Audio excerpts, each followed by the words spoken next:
Mechatronics engineering அப்படின்னா என்ன course? இந்த கோர்ஸ்ல நம்ம என்ன படிப்போம்? ஸோ இந்த கோர்ஸ் படிக்கணும் அப்படின்னா என்ன எலிஜிபிலிட்டி? இந்த கோர்ஸ் படித்தோம் அப்படின்னா ஜாப் ஆப்பர்ச்சுனிட்டிஸ் இருக்கா இல்லையா, எவ்வளோ சேலரியில வேலை கிடைக்கும் அப்படிங்கிறத பற்றி தான் சிம்பிளாக இந்த வீடியோவில் பார்க்க போகிறோம். ஸோ மெக்கட்ரானிக்ஸ் இன்ஜினியரிங் அப்படிங்கிறது ஒன்றும் இல்லைங்க, it is a combination of mechanical, electrical, electronics, computer system and control system. So இந்த 5 டிபார்ட்மெண்ட்டோட காம்பினேஷன் தான் மெக்கட்ரானிக்ஸ் அப்படின்னு சொல்லுவாங்க. ஸோ இது வந்து மெக்கட்ரானிக்ஸ் இன்ஜினியரிங் அப்படிங்கிறது ஒரு கோர்ஸ் தான், 4 இயர் கோர்ஸ் தான். இந்த ஒரு 4 இயர்ல, இந்த 4 இயர்ஸ்ல மெக்கானிக்கல் இன்ஜினியரிங் படிக்கிற ஸ்டூடெண்ட்ஸோட நாலேஜும் நமக்கு கிடைக்கும், எலக்ட்ரானிக்ஸ் இன்ஜினியரிங் படிக்கிற ஸ்டூடெண்ட்ஸோட நாலேஜும் நமக்கு இருக்கும், எலக்ட்ரிக்கல் இன்ஜினியரிங் படிக்கிற ஸ்டூடெண்ட்ஸோட நாலேஜ் இருக்கும், computer science engineering and control system ஸ்டூடெண்ட்ஸோட நாலேஜும் இருக்கும். இந்த ஒரு கோர்ஸ்ல 5 டிபார்ட்மெண்ட்டோட நாலேஜும் இந்த ஒரே ஒரு கோர்ஸ்ல நம்ம கெயின் பண்ணி எடுத்துக்கலாம். ஸோ அதுதான் இந்த மெக்கட்ரானிக்ஸ் இன்ஜினியரிங் அப்படிங்கிற சப்ஜெக்ட்ஸோட ஹைலைட்டு. ஸோ இது என்ன மெக்கட்ரானிக்ஸ் இன்ஜினியரிங் அப்படின்னா என்ன அப்படின்னு பார்த்தீங்கன்னா, இன்னையோட ட்ரெண்டே என்னன்னா ஃபுல்லி ஆட்டோமேஷன் அப்படின்னு சொல்றாங்க. இந்த ஆட்டோமேஷன் அப்படின்னா என்னன்னா, ஃபார் எக்ஸாம்பிள் ஒரு கார் மேனுஃபேக்சரிங் இண்டஸ்ட்ரிக்கு போனோம் அப்படின்னா அந்த காரோட அசம்பிளியா இருக்கட்டும், இல்ல அந்த கார்ஸ்க்கு பெயிண்ட் அடிக்கிறதா இருக்கட்டும், இல்ல அந்த காரோட ப்ராடக்ட்ஸ் மேனுஃபேக்சரிங்கா இருக்கட்டும், இது எல்லாமே வந்து ஒரு 30 இயர்ஸ் 40 இயர்ஸ்க்கு முன்னாடி, ஒரு 25 இயர்ஸ்க்கு முன்னாடி எல்லாமே made and make by a human beings. ஆனா இன்னைக்கு வந்து பாத்தீங்க அப்படின்னா இட் இஸ் ஃபுல்லி ஆட்டோமேட்டட் அப்படின்னா என்னது, எல்லாமே ரோபோட்ஸ் தான் நமக்கு ஒர்க் பண்ணிட்டு இருக்கு. ஸோ பெரிய பெரிய இன்ஜின்ஸ்லாம் முன்ன 4 பேர் 5 பேர் நம்ம தூக்கி நம்ம கார்ல அசம்பிள் பண்ணுவோம். இன்னைக்கு ஒரு ரோபோட் இல்லைன்னாட்டி ஒரு மெஷின் அழகா எடுத்து அதை வச்சிருது. அப்போ ஒரு 10 பேர் இருந்து ஒரு 10 ஹியூமன் பீயிங்ஸ், ஒரு 10 பசங்க அந்த இடத்துல செய்ய வேண்டிய ஒரு வேலையை ஒரு மெஷின் ஒரு நிமிஷத்துல ஈஸியா செஞ்சுட்டு போயிருது. It is called as automation அப்படின்னு சொல்லுவாங்க. அதுதான் இன்னும் சிம்பிளா சொல்லணும் அப்படின்னு பாத்தீங்கன்னா இன்டர்நெட் ஆஃப் திங்ஸ். ஒரு சில இடத்துல வந்து பார்த்தோம் அப்படின்னா நம்ம ஒரு பெரிய பெரிய ஸ்டார் ஹோட்டல்ஸுக்கோ அதெல்லாம் உள்ள என்ட்ராகும் போது நம்ம காலை வச்சோம் அப்படின்னாவே போதும், ஆட்டோமேட்டிக்காவே அந்த டோர்லாம் ஓப்பன் ஆகும். It is by the use of sensors அப்படின்னு சொல்லுவாங்க. ஸோ நம்ம காலை வச்சோம் அப்படின்னா நம்ம வந்து இந்த ஹோட்டலுக்குள்ள என்டர் ஆகிற ஃபர்ஸ்ட் ஸ்டெப் வச்சுட்டோம் அப்படின்னாவே அந்த சென்சார் சென்ஸ் பண்ணி ஆட்டோமேட்டிக்கா டோர் ஓப்பன் ஆகும். இதுவும் வந்து பாத்தீங்க அப்படின்னா by the use of mechatronics engineering அப்படின்னு சொல்லலாம்.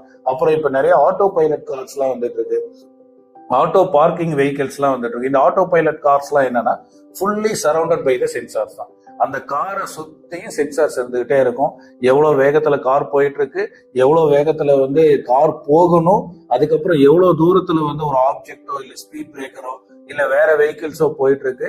அப்ப நம்ம காரை வந்து எந்த அளவுக்கு ஸ்பீடை கம்மி பண்ணணும் இல்ல எந்த அளவுக்கு ஸ்பீடை இன்க்ரீஸ் பண்ணணும் அப்படிங்கிற கண்ட்ரோல் எல்லாமே யாரெல்லாம் ஒர்க் பண்ணுவாங்க அப்படின்னா அந்த காருக்குள்ள இருக்கிற சிஸ்டம், அந்த சிஸ்டம் கண்ட்ரோல் பண்ணும். எப்படி கண்ட்ரோல் பண்ணும் அப்படின்னா அந்த காருக்குள்ள இருக்கிற சிஸ்டம்ஸை வந்து ஒர்க் பண்ண வைக்கிறது கம்ப்யூட்டர் ப்ரோக்ராம்ஸ், அதாவது இந்த C++, .NET, ஜாவா இவங்களோட ப்ரோக்ராம்ஸ். அந்த ப்ரோக்ராமும் அந்த சிஸ்டமும் எப்படி ஒர்க் ஆகும்னா based by the electronic chips அப்படின்னு சொல்லுவோம். அந்த எலக்ட்ரானிக்ஸோட ப்ராடக்ட்ஸை யூஸ் பண்ணி தான் இதெல்லாம் ஒர்க் பண்ணும். ஸோ எவ்வளவு தூரத்துல ஒரு ஆப்ஜெக்ட் இருக்கு, எவ்வளவு தூரத்துல வந்து ஒரு வெஹிக்கிள் பாஸ் ஆயிட்டு இருக்கு அப்படிங்கறதெல்லாம் அந்த கார் எப்படி ஐடென்டிஃபை பண்ணணும்னா by the use of sensor. Car எப்படி ரன் ஆகுது அப்படின்னா by the use of mechanical knowledge. அப்ப இது எல்லாம் ஒன்னா இணைஞ்சதுதான் ஒரு மெக்கட்ரானிக்ஸ் அப்படின்னு சொல்றாங்க. ஸோ மெக்கட்ரானிக்ஸ் இன்ஜினியரிங் அப்படிங்கிற கோர்ஸ் படிச்சோம் அப்படின்னா ஜாப் ஆப்பர்ச்சுனிட்டிஸ் இருக்கா இல்லையா?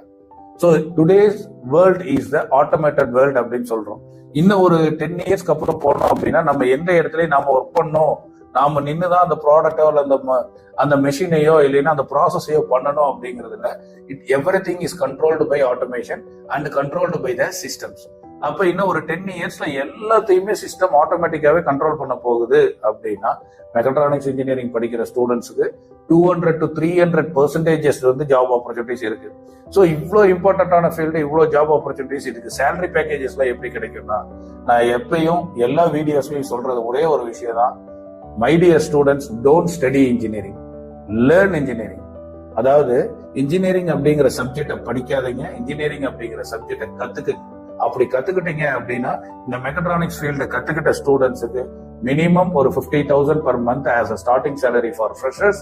அதே நல்ல எக்ஸ்பீரியன்ஸ் ஆக நல்ல ஸ்கில்லபிளா இருக்கிற ஸ்டூடெண்ட்ஸ்க்கு they are getting around 50,000 to lakhs and 2 lakhs per month as a starting salary as a fresher. So இவ்வளோ ஆப்பர்ச்சுனிட்டிஸ் இருக்கு. ஸோ உங்களுக்கு இந்த மெக்கட்ரானிக்ஸ் இன்ஜினியரிங் அப்படிங்கிற கோர்சஸ் என்னென்ன காலேஜஸ்ல இருக்கு, எவ்வளவு ஃபீஸஸ் ஆகும், இந்த காலேஜஸ்ல எப்படி அட்மிஷன் பண்ணணும், என்னுடைய கட் ஆஃப்க்கு வந்து இந்த காலேஜஸ்ல சீட்டு கிடைக்குமா, இல்ல எனக்கு இந்த மாதிரி காலேஜஸ்ல எனக்கு கவுன்சிலிங்லயோ இல்ல மேனேஜ்மெண்ட்லயோ ஏதாவது அட்மிஷன் வாங்கி தர முடியுமா, ஏதாவது கைடன்ஸ் உங்களால கொடுக்க முடியுமா அப்படின்னு உங்களுக்கு ஏதாவது கொஸ்டின்ஸ் இருந்தது அப்படின்னா ஸ்கிரீன்ல தெரியிற நம்பருக்கு கால் பண்ணுங்க. நேர்ல வந்து நம்மளை மீட் பண்ணனாலும் நீங்க நேர்ல வந்து மீட் பண்ணி you can get all your academic guidance for your future. Okay, thank you.